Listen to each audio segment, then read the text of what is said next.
Good morning, everyone. Hi, thank you so much for showing up on the earliest session of our very last day, the morning after the night out in Nashville. I admire your fortitude. My name's Alana. I'm the Leadership Development Manager here with NACo. Couple quick housekeeping things. If I haven't scanned your badge, find me before you leave. It's just our way of keeping attendance. And then if you haven't gotten a ticket from Michelle there in the back, kind of raise your hand and she'll give you one. This is for a drawing that we're doing at the end of the class for a neat prize that is relevant to the subject matter. So I'd like to introduce Brian Muir. Brian Muir is the founder of the James Madison Group. He has an MPA in Public Administration from BYU and serves on the City Council in North Salt Lake, and he's been working with elected officials for about 15 years. Brian has been speaking at NACo events for how many years? 2 years. We're very, very fortunate to have found him. He is a wonderful speaker, and I think there are a few people here who might have attended his session yesterday. Has anyone seen Brian speak at previous sessions? Excellent. Wonderful. So without further ado, Brian, we're going to talk about the high cost of emotional labor in the workplace. Thank you, Alana. It's great to be here. We're on. We're on. Do you want me to move a little higher up here? I'll turn you up. Okay, I'm on. Game on. Okay. We're being recorded here. No pressure. It does not sound like you're on. Can you tap the microphone? Just tap it. Oh, you're on. Okay. Pardon me. If I need to move it? No, you're good. We're good? Let's turn the other mics down. Okay, there we go. So, I really enjoy the opportunity to speak with you today and discuss with you. We're going to have some interactive activities as well. You should all have a handout for that purpose. And I look forward to learning together today on this interesting, fascinating topic. It's based on a book called Emotional Labor, which I really enjoyed reading. It's insightful, it's current, and I think relevant to the public sector especially, even more so than the private sector. Let me just begin today with a little bit of a definition of what is emotional labor. The emotional labor is the process of managing feelings and expressing and expressions, your expressions as well as those of others, to fulfill the emotional requirements of a job. And more specifically, workers are expected to regulate their emotions when they're at work. And also, especially with their interactions with customers, with the citizens or residents in our case, and co-workers, our interactions with each other, on people on the same level, and also the relationship emotionally between the manager and the employee. And so this is a leadership development course today. It's part of our Public Leadership Academy. And emotional labor also includes the analysis and decision making in terms of the expression of someone's emotions, whether they feel that emotion or not. Sometimes we can pretend to have an emotion by role-playing, I suppose you could say. That's part of this whole topic today. Also, the opposite, which is the expression of emotions that are felt but not expressed. Okay, so we're going to explore those two areas today. The reason we should be aware of emotional labor and why it should be important to us is because it does affect the morale and the productivity and the working relationships with others in the work environment. And so it's really important. And interestingly enough, if our emotions are suppressed, or if our employees' emotions are suppressed during work, that creates what we call burnout. And that leads to disengagement of the employee from their job emotionally, sometimes even physically, and also the stress that comes with it. And burnout is something we want to avoid, of course, because it has an effect on productivity. I'm a little bit of a history buff, so I kind of thought about, what's the history of labor here in our country. Over the last 400 years, we actually have seen a dramatic change in how we labor. And here's an example. Back in 1620, in colonial America, work was generally a physical endeavor and required a lot of muscles and sweat. Such labor produced as well, back then, a lot of our food, 90% of our food was produced at that time through agriculture. And most of our economy was based on food. I'm just curious, how many people here are from rural counties this morning? Okay, so we can appreciate all y'all doing that. We still do that to some degree, but back in the day, it used to be a much higher percentage of our economy. Much of this labor was done actually on family farms and ranches, and with parents actually providing the technical training as well as the nurturing of the worker. That's an interesting word to think about, isn't it? Nurturing. Workers need to be nurtured. And so what's happened? Well, actually, by 1774, 3 out of 4 of the families in the American colonies owned their own farms. And a typical farm during the colonial times that had about 50 to 150 acres, consisting of a house, a barn, and yards and fields. Now, from 1760 to 1840, the Industrial Revolution began to change labor in our work environment, requiring a lot less physical labor, a lot less sweat, but also a lot of technical know-how, how to operate machinery and equipment. That became important. In addition to the productivity that came from it, though, urbanization and industrialization also created a separation between home and work. Things changed. And this is from the book Emotional Labor, which we'll talk about a lot today. Home became a refuge during the Industrial Revolution from the dehumanization of the workplace. The concept of nurturing and sustaining while simultaneously performing manual labor, as had occurred on the family farm, disappeared from the definition of work. So this left what I see as an emotional void in the worker because they weren't being nurtured at the workplace nearly as much. There was a lot more fruit for them to partake of here, I guess you could say, but there was a lot less enjoyment in eating of the fruits of their labors. And so now we live in a different age, don't we? The Industrial Revolution, we're still benefiting from it, but we are now in what we call the information age, and we labor physically even less sweat. And as management philosopher and practitioner Peter Drucker has said, anybody heard of Peter Drucker here? Okay, great.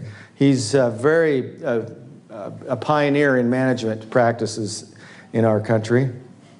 He predicted that we are going to become, and in a book called The New Realities, we're going to become more of knowledge workers and a knowledge service kind of society, which is basically coming to play. It's exactly what's happening.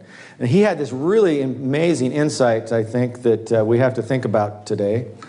The most important contribution of management in the 20th century was the 50-fold increase in productivity of the manual worker in manufacturing. The most important contribution management needs to make in the 21st century is to have a similar increase in productivity of the knowledge worker and of knowledge work in general. So, most of us now spend the majority of our time sitting behind a computer with smartphones as well as computers, getting our work done. In order to build our muscles and to sweat, we got to go to the gym, don't we, these days? You don't do that so much in your labor anymore. Now, what actually tends to happen when we don't have that physical labor, by the way, is that contributes actually to our burnout. Because we don't have time to calm those emotions. And working out, actually, physical labor can calm those emotions and also create a lot of energy. And so we've got to find ways to deal with that. Now, also, one thing surprisingly, and this will probably surprise most of you, going from the industrial age to the information age that we now live in has not seen significant increases in our output, in our productivity. A lot of the productivity is measured by our gross domestic product, output per labor per hour. So, in fact, a Nobel Economics Prize was given to Robert Solow, who concluded the following. He said, "You can see the computer age everywhere except in the productivity statistics." You know, it sounds counterintuitive. That's why they call it a paradox. But we've been told that, you know, the computers are going to make us so much more productive, but it hasn't really happened yet. And in many cases, actually investing in technology shows a decrease in worker productivity. And basically, along with that, working with technology creates additional stress in the work environment for a lot of people. And it doesn't really help us with some of our, it creates more need for dealing with emotional labor, emotional challenges in the workplace. So, because of all this, there's a little bit more burnout, I think, than in past. Some workers get to the point where they don't really, they work, but they've lost the meaning behind their work. They don't see the fruits of their work efforts sometimes. They can't see the connection, which is disappointing emotionally, I think, for many of these workers. So we're here to discuss today what we as organizational leaders and community leaders can actually do about this. And it's actually estimated, according to the research, that 1/3 of American workers have emotional labor jobs. And the insight here is interesting, particular to us. The public sector is actually probably substantially higher. Why do you think it is that there is probably more emotional labor in the public sector? Anyone, please, sir. Salaries? Salaries, okay. Not seeing putting all the work in, but not getting paid as well as the private sector. That's a really good point. You don't see as much fruit, if you want to call it that, sir. Politics. Politics is part of, you know, every organization, but it's built in, isn't it, into our power structures in the public sector, sir. Health and Human Services. Okay. Yeah, that's what we do. We deal with emotional labor. That's our clients who are going through emotional challenges, and that kind of translates to the kinds of feelings that we have to manage of our clients as well. So great insights. Thank you very much.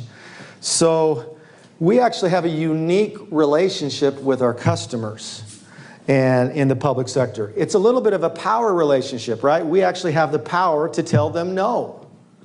Right? And that creates a little bit of a conflict, doesn't it? And we have a power to regulate their lives. But they also have the power, those of you who are elected officials here. How many elected officials we got here today? Okay.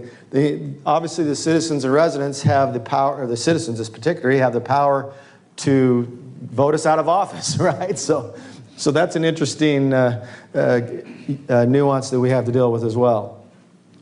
But all of these things increase the rate of burnout among public sector employees and elected officials. So I'm going to talk a little bit here, and we're going to do some interesting activities here in a minute to get a feel for the pulse of the emotional, what we call emotional intelligence in the room today here. Research that was done by Daniel Goleman in a groundbreaking book called Emotional Intelligence, Why It Actually Matters More Than IQ. And how many have read that book before, Emotional Intelligence by Daniel Goleman? We'll have some quotes here for you. But he said the following, according to his studies, IQ, which is an intelligence quotient, only accounts for 20% of career success. Other factors, wealth, education, family, environment, etc., and also what he defines as emotional intelligence have a greater impact. Emotional intelligence is understanding and controlling our own emotions and correctly interpreting and empathetically, and I would add strategically responding to the emotions of others. So emotional intelligence is really a lot more a part of the public sector as well. In the public sector, we don't sell products. What do? We provide services, right? I guess the only product you can maybe think of is maybe in the road department, you have the pavement, of course, that's for those who are in roads. But it's something that's specifically unique to what we're doing. And your frontline employees, actually, who work over the counter or in the field or work on the phones, they tend to deal with this a lot. Now, those of you who are managers, who are here manage a staff of people? Okay? Most of you. But that requires as well a lot of emotional intelligence because you're working with people and their emotions. And customer service jobs, those people who are front-facing, those are highly emotionally intelligent jobs as well. So he concludes the following. He says, emotional intelligence is more important than IQ, primarily in the soft domains, the people skills areas. It's, as you can see there from the quote, more so important than the cognitive abilities. And the cognitive abilities are what we call IQ. Now, emotional intelligence, I'd like to also call emotional labor. And because we deal with people and their emotions more, it's imperative that we develop our own strategies on how to manage the emotional labor and to prevent, if possible, prevent emotional burnout to begin with. You know, it was Benjamin Franklin that actually said, an ounce of prevention is worth a pound of cure, and that comes to play in today's topic.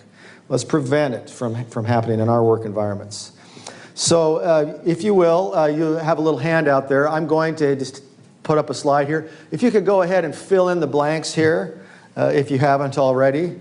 IQ tests measure the spatial ability to visualize manipulation of shapes.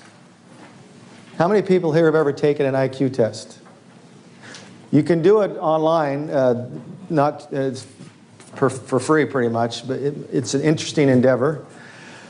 It also is the mathematical ability to solve problems and use logic. And language ability is also important here, to complete sentences or recognize words when letters have been rearranged or moved. And our memory ability, the ability to recall things presented either visually or orally. Now, what's interesting, he found, is although you can increase your IQ, in general, it's difficult to increase your IQ significantly. Those tested in their youth tend to have about the same scores when they get older. And most researchers agree that your IQ has more to do with your genetic makeup as well as the environment that you grew up in, your learning environment. Goldman asserts in his research that emotional intelligence is actually something, thankfully, that we have a lot more control over, and which actually has a more significant impact on our ability to succeed in life, including our ability to succeed as leaders of our organizations and communities. So it's something that we have a lot more control over. Of course, we need employees that have cognitive skills, the ability to have a high IQ. You want to have that, but we also need to realize that there's EQ, which is an emotional intelligence quotient, okay, that can actually enhance IQ. Working together, EQ, emotional intelligence quotient, and IQ create a great combination. So he's suggesting, though, you get more results overall with emotional intelligence than you do with IQ, especially in leadership. Here's what the research in emotional labor book says. Cognitive skills are required in the job but cannot be exercised effectively unless they are paired with the emotional skills. Primary among those skills, and here this is called caritas, C-A-R-I-T-A-S. The ability to care, caritas is the word they use, about the other person and to empathize. Where do you learn how to do that? Anyone? Louder, please. You learn it from your mom. You learn it from your mama. Very good. Okay.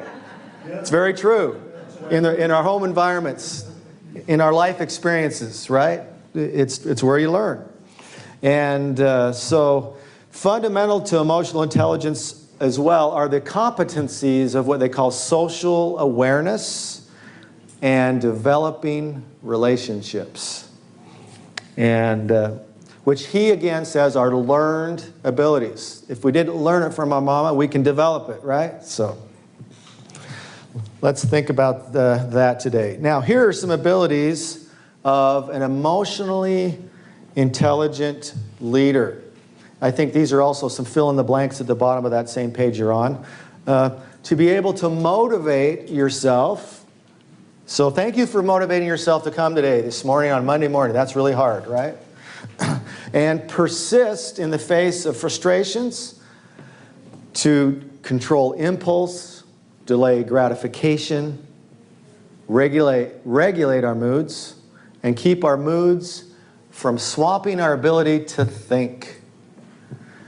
And lastly, to empathize and to hope. All of these really have to do with our attitude. It was Zig Ziglar, who is the world's greatest. Anybody study Zig Ziglar's books? Here, see you at the top. Amazing motivational guy. He said the world's most deadly disease is called hardening of the attitudes. Hardening, and he says it's caused by stinking thinking. It's by the things that we allow ourselves to think over and over again and ruminate about. So we've got to learn to control our thoughts so we can control our attitudes here. Well, what does this have to do with leadership? Goldman asserts the following. He says that emotional intelligence abilities, rather than IQ or technical skills, emerge as the discriminating competency that best predicts among an equally group of smart people who's going to lead with the greatest ability. And he would add to that, at the very highest levels, competence models for leadership typically are 80 to 100% emotional intelligence-based abilities. So, interesting comment he makes. One of psychology's open secrets is the relative inability of grades, IQ, and SAT scores, despite their popular mystique, to predict who is going to succeed in life. In a study of valedictorians and salutatorians from the 1981 class high school in Illinois, they all continued to get good grades in college, but by their late 20s, they had only become average performers. Only 1 in 4 were at the highest level of their chosen professions. Again, it gives hope for most of us here, right? I would guess that maybe I didn't pay too much attention to my ACT score and studying for it, but I have hope and a chance to become a great leader. And so now what I'd like to do is have a little fun with this and kind of measure. Yes, sir. Yeah, so that same study. Yes. There is a Harvard Business Review, I believe it was published June last year. Okay. That actually looked at nationwide a database of, top grad school. They were looking at CEOs. Yes, CEOs. Okay, study of CEOs across the country. The ones that were most successful, because one of else for that is this common thinking that, the grads, from, top Ivy League colleges make the greatest CEOs, and they found out that that was not the case. And the emotional intelligence was actually one of the elements that they identified that made sure that some fellow that graduated from the Bribe, from some online university, ended up being a much, much better CEO. Great. That's fantastic to know. There's some additional research that's been done. So it's not so much the school you graduated from as to just how you apply yourself, I would guess is a good way to conclude with that and develop yourself. So thank you for that additional research comment there. So what we're going to do now in your little handouts here, you'll notice there's a little colored, four-colored graph there. And I want you, it's on page 3, I want you to think right now about your internal psychological state right now. Psychologically. And using, and I'm going to put the graph here up on the screen as well. And this, by the way, is based on Yale's Center for Emotional Intelligence, and they let us use this. And by the way, they have an app that I want to encourage you to get. It's only 99 cents, but you can go up. It's called the Mood Meter, and you can probably download that while we're talking today if you got Wi-Fi. So what we want to do here, though, is on this little graph here, going from left to right on the bottom on the x-axis, pleasantness. Okay, from -5 to 5 here on that scale. That's what you're going to rate. I want you to circle a number. -5 means this is probably the most miserable time of your life right now, being here on Monday morning in this class, okay? If that's where you're at, go ahead and put it. I hope that isn't the case, or over here, this is the greatest day of your life. Maybe this is the day of you've met the woman or man of your dreams. Okay, this is it. Okay, and so this is where you're at. You're so excited. Okay, so circle where you are along this today in the area of pleasantness. Take a second to do that if you would.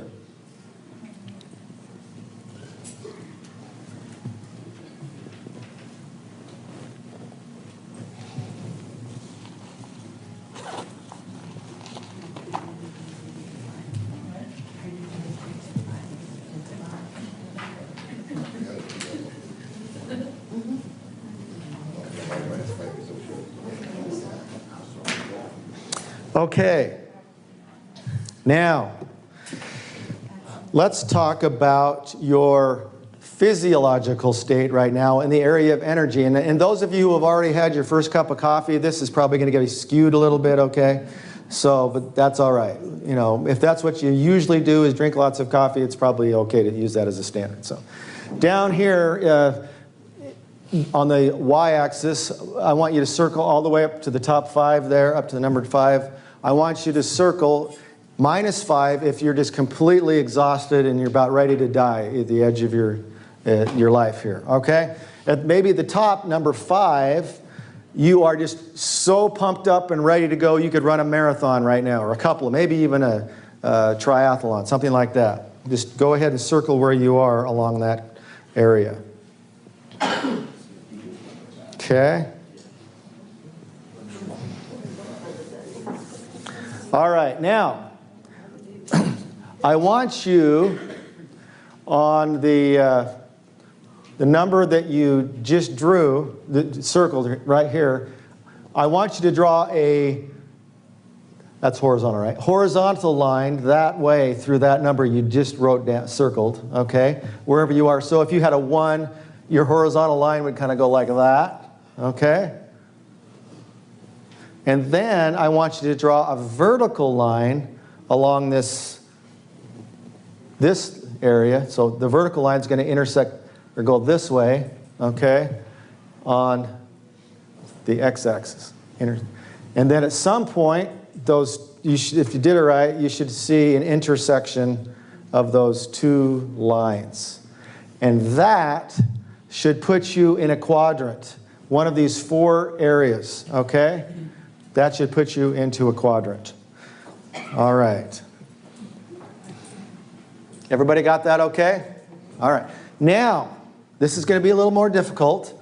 I want you to come up with one word that would describe your physiological, and psychological state right now.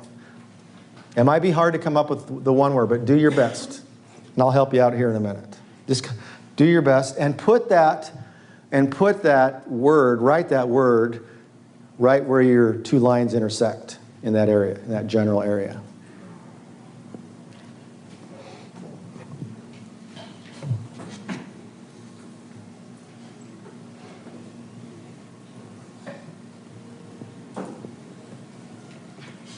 Writing on the line as well as on the intersection?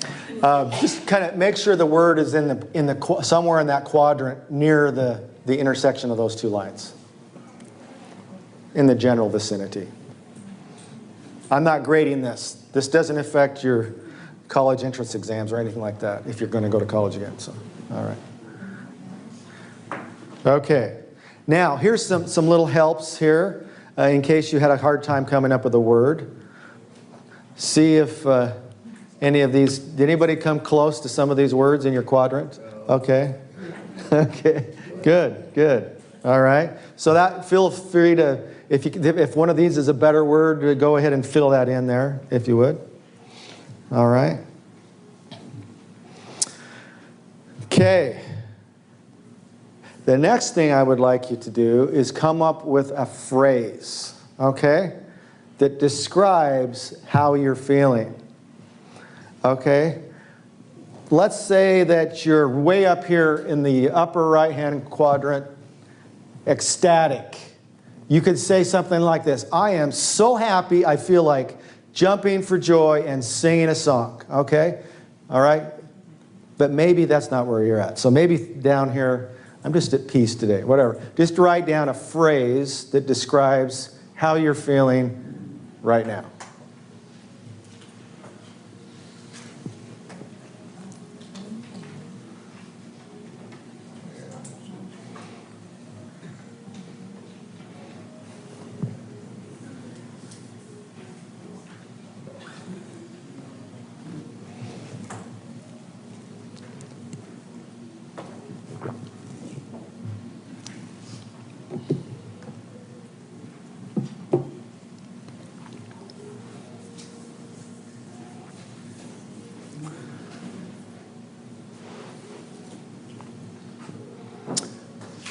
Okay. Now it's time to analyze yourself a little bit here. Now I want you to answer the question, what do you think is causing the emotion that you were experiencing today? Cause and effect. How did you get to where you're at? What are the controlling variables?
Okay, now what I'd like you to do, let's get to know your neighbor here, and I want you to share with them everything you just came up with, the quadrant that you're in, the word that you came up with, and then your phrase, and then the cause and effect of the things that you're actually experiencing today. So you might have to, some of you might have to reach across the aisle to the other table or whatever to find somebody, but pair up with somebody.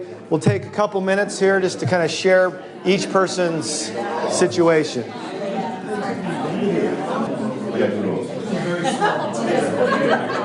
Okay.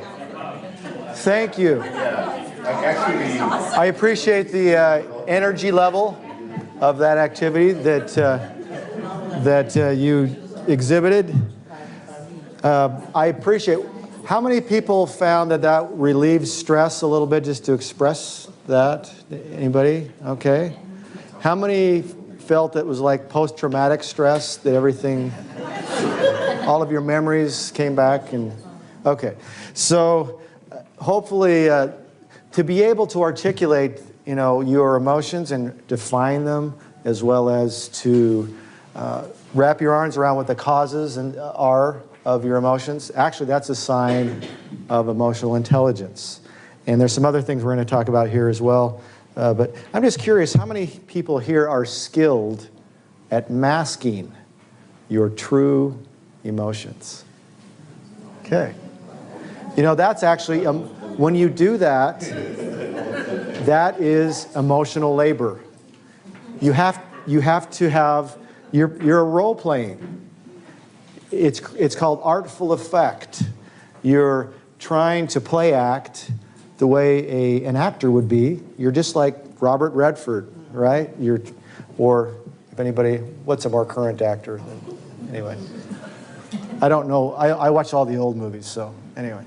But that's what you're doing. And it actually can be very helpful to be able to do that in some situations, but it also can create a lot of stress. So we got to manage that properly. Because what happens when we mask our true emotions a lot of the time? You're spending up with stress. Stressed out, too much stress over a long time period can create burnout, right? And all of a sudden it can affect you in your productivity, in your attitude. Some people get ulcers. They hold in their feelings. Some people get anxiety. Some people can't sleep at night. And loss of energy comes with it as well.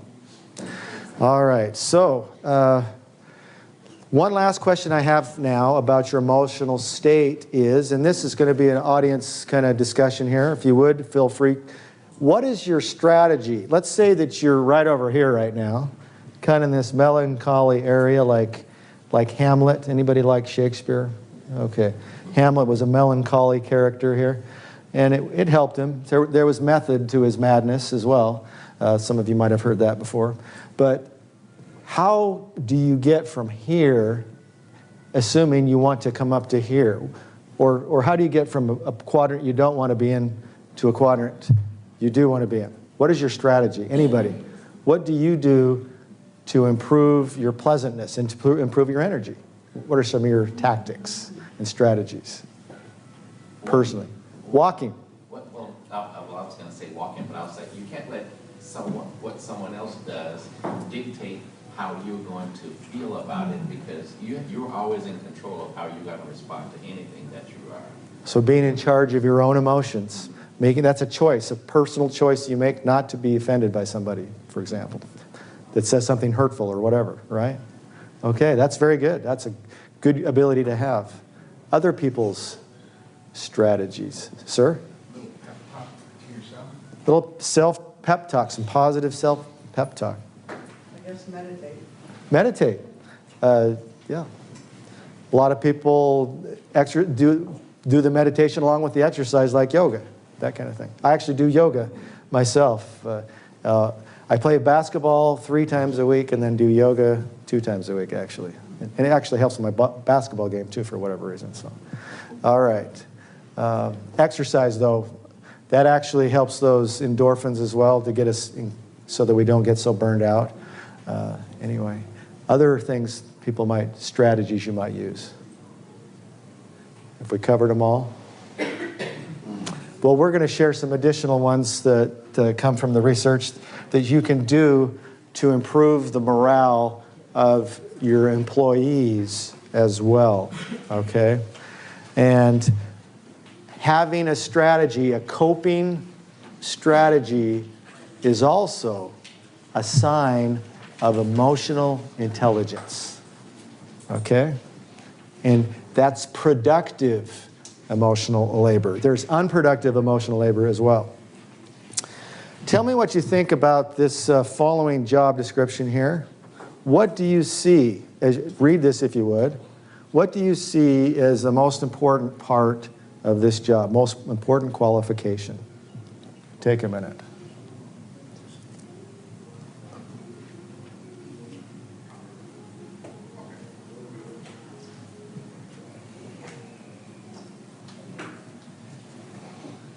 Okay, anybody?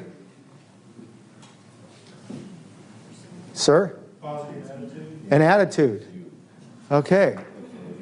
That's a really good point. Attitude has a lot to do, and this describes a lot of the public sector jobs, including the management job. You got to smile and put on a happy face sometimes as a manager, right? If you want to keep a positive culture in your team. If you're grouchy when you come to work, does it tend to kind of flow to the other people? You know, obviously as a manager, you set the tone, don't you? All right. So emotional labor kind of expands the definition of this that Daniel Goleman started with. Emotional labor is the management of feeling to create a publicly observable facial and bodily display, as well as the effort, planning, and control needed to express, and this is important, organizationally desired emotion during interpersonal transactions. There's certain things that we expect our employees to do. We expect them to put on a happy face, right, when they're dealing with the customers, aren't we? And those are also called organizational rules, if you would. And to write this book, they actually studied 3 different occupations, which I thought were interesting. First of all, they talked about 911 dispatchers. That's all they have was their voice, right? Anybody work with dispatch before? Yeah, high, intense emotional labor during the day. And then another group they studied are people who deal with face-to-face, caseworkers, the social workers. A lot of us have responsibilities for approving the budgets for these people. So, interesting thing there is the 911 people got to become instant friends, build instant trust with this person. And the caseworkers got to work over the long term to come up with some, and they can actually, with some good relationships with their clients, but they can actually tend to see, what's nice about these guys is they get to see the fruits of their labors. These people never know sometimes what actually happens to the person on the other end of the call. And then the next one, the correctional officers. They deal with voice-to-voice. These are people like in the sheriff's department and over the jail, and face-to-face. They do both. And they have to be careful, don't they, about having too close of a relationship with their clients. They have to put on that strong, even though they may care a lot about the suffering of their people that they're working with, they may actually have to suppress that feeling. So we all exert emotional labor at work to varying degrees. The degree to which we do this actually depends on our occupation. And management and leadership roles do use this a lot. And at work as leaders, sometimes we have to mask our true emotions at work in order to put on an artful effect of, we're being positive even though inside maybe we're afraid. We're confident even though inside we might be afraid. We have to be careful about, though, the organization's rules, that rules don't all of a sudden override principles. And so we've got, and I'll give you a tip on that here in a minute. But there's 3 things that we basically have to deal with when we are showing our emotional labor. There's the words that we choose, okay? That's the content. And then there's the tone of our voice, which could be an indicator of our emotions and also part of our display of emotion. And then we do have our body language as well, which is also a display. So, just curious here, has anybody ever said this or told your employees to say this? That's the policy. Okay. Usually when we say this, it's because we're dealing with an emotional customer. So we have certain content and phrases that we use. But this, by the way, doesn't always get the objective that we want. In fact, according to our research, if you say that's the policy, that irritates customers to no end. Because all of a sudden we are asserting our power. And power asserted can be a cause for conflict. And so I teach people, let's find some better words to say that. Instead of saying that's the policy, say, you know, the reason that we do this is because it actually helps protect you. And all of a sudden you've turned it around. You've turned an emotionally charged situation into a positive situation. People want to know why, don't they? All right. So we also have, in addition to content, we got to be careful of the words we choose. And we also need to interpret the words that we hear. There's another thing called tone of voice. Okay? Did you have a... Okay. So one of the... I'm just wondering here, who has a voice that you feel comfortable sharing with the group here? I'm going to have a phrase on the screen to illustrate a point. Anybody have voice talent here in the group? Okay. I'm going to start off then, and I'm going to say this, and I'm going to say a phrase that is going to be on the screen, and I want you to interpret my tone. Tell me what my attitude is that I'm conveying here, okay? All right. Welcome to Davis County. This is Brian. How may I help you today? Okay, what would you, if you give me an attitude tone, what would that be? Welcoming. Welcoming. Accommodating, what? You said accommodating. Okay, and what was the one over here? Trying to sell something. Trying to sell you something. Be careful of this guy. He's gonna close the deal here in a minute, right? And it's interesting how we all interpret. You know, emotional labor is also interpreting emotion, and sometimes you got to really know what my intent is too, don't you? You know, our intentions.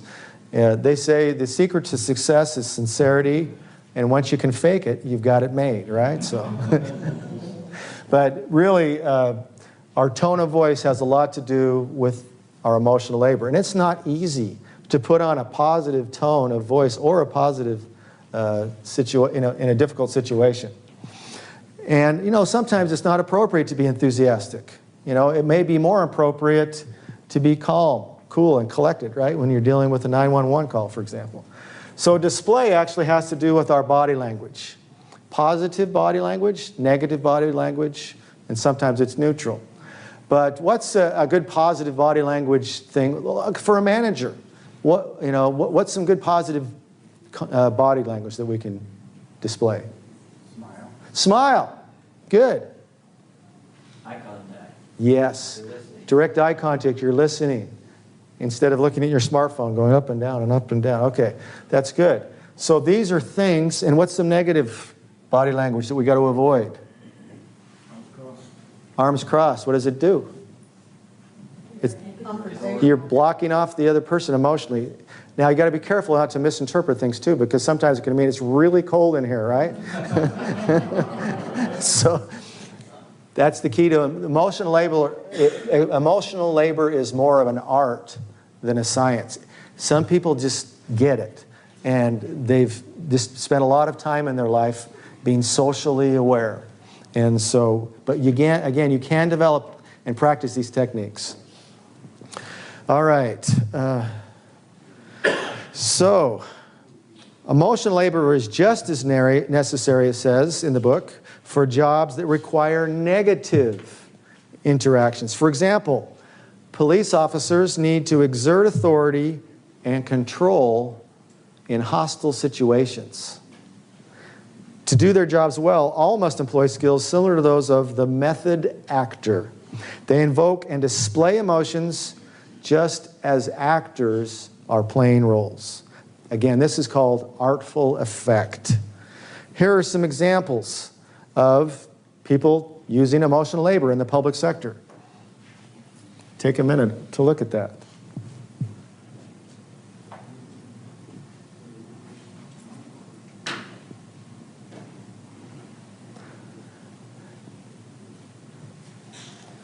What's interesting is up here we have people who are acting, aren't they? They're suppressing their emotions to get their job done. Is that unethical? No. I think in many cases, the ends do justify the means. We're trying to protect the public, right, from a criminal, right? And that's what works. It's part of their methodology. Coworker reaching, that's a positive thing, of course, trying to build somebody up. But sometimes it's lonely at the top, right? As the manager, you got to put on your, you can't get too close to your employees emotionally, even though you want to be friends with them. You've got to be able to balance that situation. So what happens in these examples is, though, especially in law enforcement, you might know, those of you familiar with law enforcement, they tend to retire earlier because they tend to have the most stress of any particular job. They see some things that are pretty traumatic to witness in public safety. And so they tend to also bring their work home with them, the stress of their work, and they tend to have difficulty with their relationships because of it. And they have that need to have more life, family, work balance. And we've got to be sensitive to that. That's the effect, the burnout that occurs to them both at work as well as home by suppressing those emotions. Now, burnout is an indication of an employee's growing inability to adequately manage their emotions when interacting with their clients or their coworkers. Burnout, I'll repeat that, is an indication of an employee's growing inability to manage their own emotions when interacting with their customers. So how do we recognize the signs? Here's some signs of employee burnout. You probably could all fill this list in for me here, but I'm just going to throw them up here. Just kind of see if you've seen any of these in your work experience.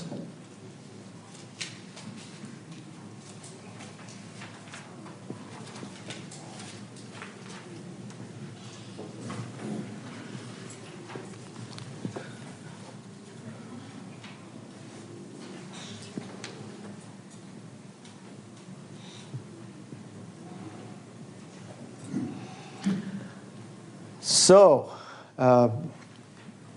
these kinds of signs are indicators that we need to probably do something as a manager, right? To intervene. That's our job, is to both prevent these things from happening and also remedy them when they occur. And there are strategies I'm going to share with here in a minute.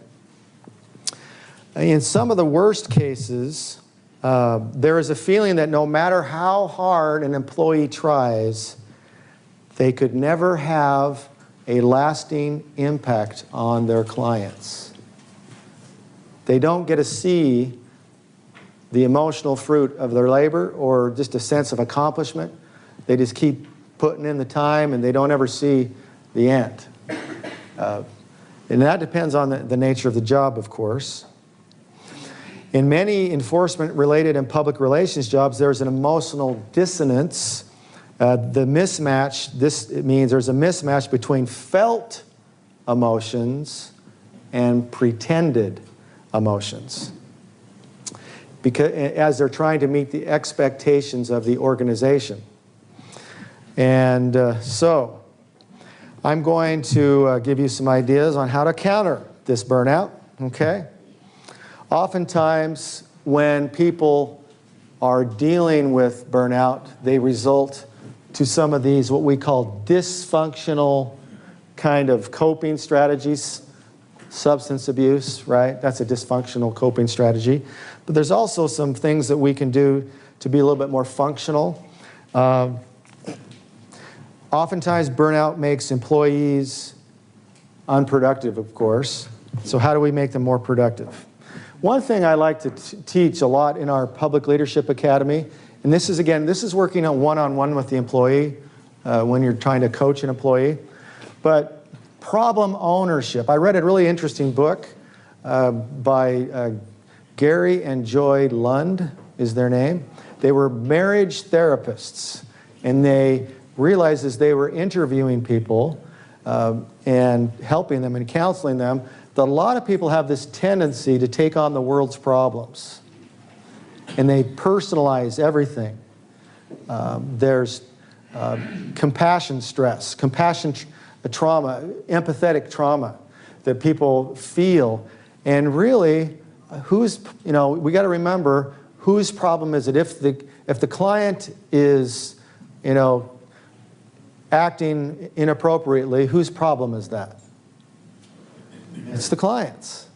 But you've got to deal with it. It's your responsibility to respond to it, but you can't take that home with you. See, you don't have to change the world's, solve all the world's problems. You just have to do your job, and you've got to separate those emotions somehow. But that's a really good read. I suggest you own it. Make sure you're not solving problems that other people own. Make sure you hit the tennis ball back into their court. Okay, now what are you going to do about it? Okay? You can be empathetic, but you don't have to take over. The next thing is we got to realize there's good stress. Stress is not all bad. There's good stress and bad stress. Now, the good stress is called eustress. I used to think that's because you're stressed out and I'm not, but it's actually spelled E-U-R-S-T-R-E-S-S. But then there's the bad stress. And when you work out, by the way, anybody like to pump weights here? Okay. What happens when you actually work out, you put stress on a muscle, you get little micro tears, you feel the burn. That's good stress. That's how you get your muscles stronger. But if you put on too much weight, then you've got distress and you pull a muscle, right? Pop out your shoulder. So you got to balance those really well. The next thing is we need to work on strengthening the manager-employee relationship. Take some time to get to know people. Have formal and informal feedback with employees. Formal ways are actually our meetings where we focus on goals. Informal could be, has anybody here ever heard of MBWA? This was a term coined by Apple Computer, which helps it succeed in their management practices. Management by wandering around. You just kind of casually get to know people. Don't be so stiff all the time, right? I have to remind myself, it's okay to put to take it easy and have some fun sometimes and get to know people. And sometimes that's where you get the best information about what's really going on when the people feel comfortable sharing with you. The next thing is learn and speak their language of appreciation. Now, another really interesting study was done of married couples. They were trying to figure out, Gary Chapman wrote this book called The Love Language. Anybody read that book before? Okay. And so they were trying to figure out why it was that these people, they said that they loved their spouse, but the spouse didn't feel the love, okay? And the conclusion was you're just not speaking love language the right way here to this person. Can anybody tell me, help me out, what are, those who read the book, what are the 5 love languages in a relationship? Words of affirmation. So good positive talk to your person, give them a compliment, right? Another one? Gifts. Okay. Good. Physical touch. Got to be careful there in the work environment, don't we? Okay. All right. Service. Acts of service. Doing something for the other person. And quality time. Some people like quality time. In our family, we have 4 children, and we've read this book together and learned how to speak. We're still working on it, but in a language that the other person really responds to. Now, I'm going to, obviously you don't have to do this in the work bar, but here's some based on that book, I've come up with what I call the 5 languages of appreciation, because everybody wants to be appreciated in the work environment. Sincere verbal or written praise for a job well done. And then we have one-on-one time with their manager. You got to be careful there because you don't want to play favorites, right? But you can balance that if you're smart about it. Small tokens of appreciation. Come to these conferences, get some swag, take it home to the people on your team and say, hey, I was thinking about you when I saw this. Hey, and those swag, by the way, is those things you get it when you put it in your plastic bag and go around and collect all that stuff. So, all right. And then we have assistance with work or a project that somebody, some people, even though they know how to do the job, they just like somebody to talk to while they're doing the job. So some people are just like that. And then lastly, a pat on the back, or a handshake or a high five or a knuckle bump, whatever's appropriate for your HR people to be happy. All right, so just some interesting things you can do to kind of make that emotional connection with people. Now, another thing, give people autonomy in their work. Give them a chance to shine and also be in charge. A lot of people, they don't like being micromanaged, right? Who would? But unless they feel completely helpless, I guess. But DBMP, BMS, does anybody know what that means? It means don't bring me problems, bring me solutions. So if we have an employee, we want to empower them and make them feel more autonomous in their job. We have them come to us with a question, say, that's a really good question. Could you go do some research and read this book and come back to me with a proposed solution to this problem? All of a sudden, we've empowered them to do something. And of course, we help them out when they come back to us. And it's nice for us because we can save time, right? We only have to choose between solution A, B, or C, or tweak it a little bit and use it as a coaching opportunity as well. Give them some more autonomy on their job. Managers and co-workers need to give each other more feedback and have some discussions about work-related goals. And next, follow principles instead of rules. Here's a rule. Always smile and have a nice tone of voice with the customer. And be positive and sunshiny, whatever. Well, is that always possible? I don't think it is. Sometimes it may not even be appropriate to be happy. Instead, a principle would be treat the client the way you would want to be treated in that situation. So different situations call for different things. And so we don't get so caught up in rules sometimes. Follow those principles that'll help us out. And social support on the job as well is important. Employee assistance programs obviously provide a lot here, but encourage people to get support in their personal lives as well through friends and families and church, things like that. This is in the book. So, now generally speaking, by the way, there's an interesting dichotomy with this regarding men and women in emotional labor, and some perceptions and some stereotypes, I would say, as well. But according to the research, and I'm going to skip through this here just for a second. While men and women both are called upon to perform emotion work, they do emotional labor in different ways. Service workers, primarily women, are expected to display nurturing and compassion, right? Historically, that's how we've seen things. Professional and others in jobs dominated by men are expected to display no emotion or to express hard emotions such as anger and imply threats, for example, in law enforcement, right? In order to induce fear and compliance. It's an interesting challenge that we have. Emotional labor, they say, is the missing link in the chain, though, that produces lower wages for jobs that are primarily held by women. The requirement of emotional labor, predominantly emotional labor that involves caritas, or caring, results in work skills and abilities that are taken for granted And we don't always treat emotional labor as a bona fide occupational skill, which I think, and this book proposes, needs to change. So we've got to do that. Interestingly enough, research shows the importance of emotional labor. Here's that slide from what I just said. Emotional management is a bona fide skill, essential to job performance. And what is suggested is that we not just use the typical, it was almost like a cop-out. On the performance reviews, it says, works well with others and gets along, that kind of thing.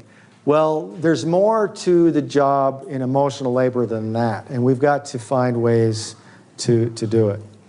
So I want you to just take 1 second here, and I want you to write down, just 1 minute, I want you to write down a situation that requires you to have emotional labor right now. An emotional labor situation that you may have. Okay? That you have to deal with.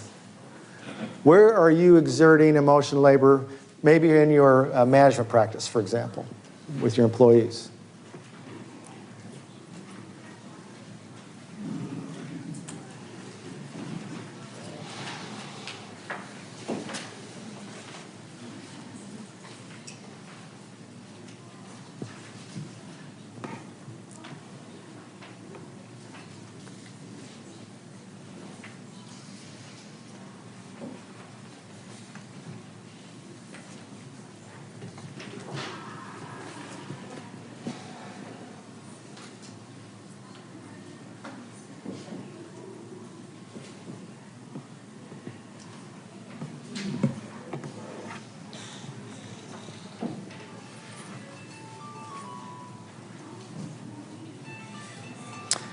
So there's a little survey, a little evaluation,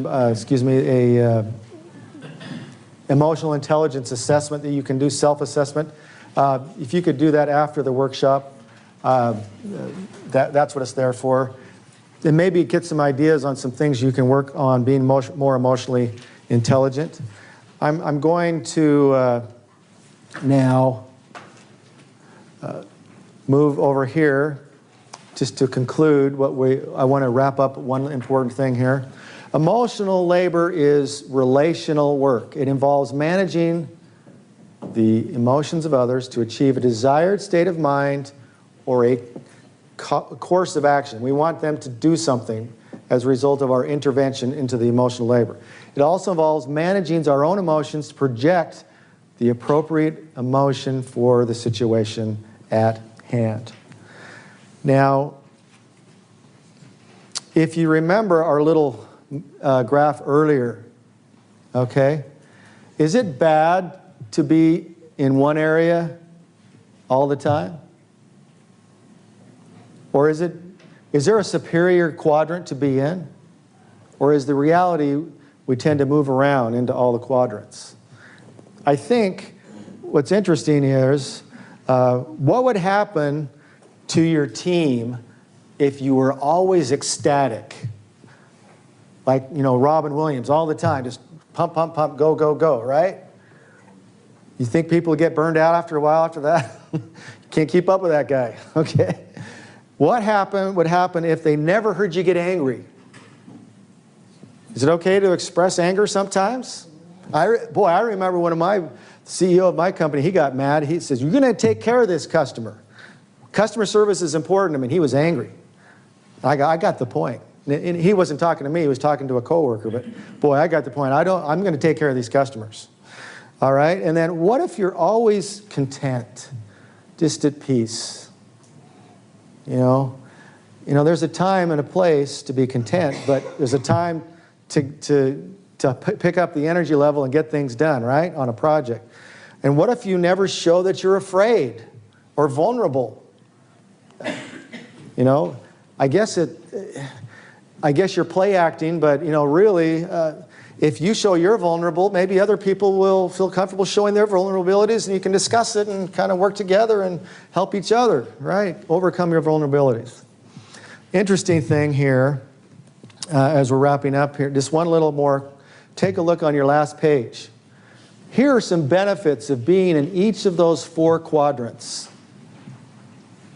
As you can see, there's a time and a place to be in these quadrants. And that app that I gave you, that app, not that I didn't give you, but you can download from the Mood Meter, it actually gives you some it actually helps you track your emotions.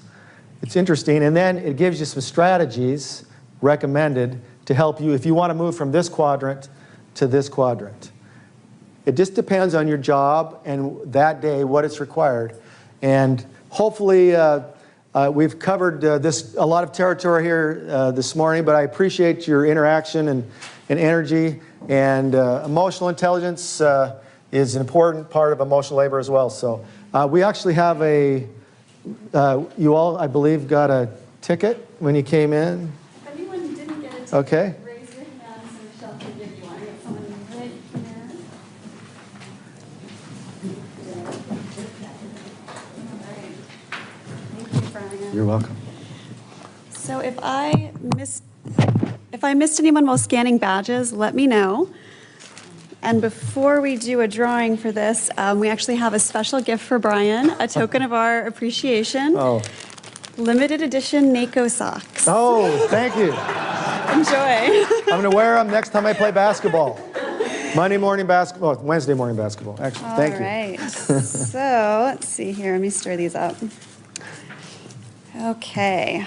If anyone if your ticket ends in 319, does anyone have a ticket that ends in 319? Hey, there we go. Excellent. And we're giving you a copy of Emotional Labor, Finding the Service. Enjoy. Thank you, everyone. If you haven't filled out your evals, you can give those to me on your way out. On your app, you can also fill out an eval for most of our workshops. So if you've got any feedback, we would love to hear it. Thank you so much. Thank you, Brian. You're welcome. And thank you for your emotional labor for the citizens. I appreciate all you're doing. Thank you, everybody. Have a great day.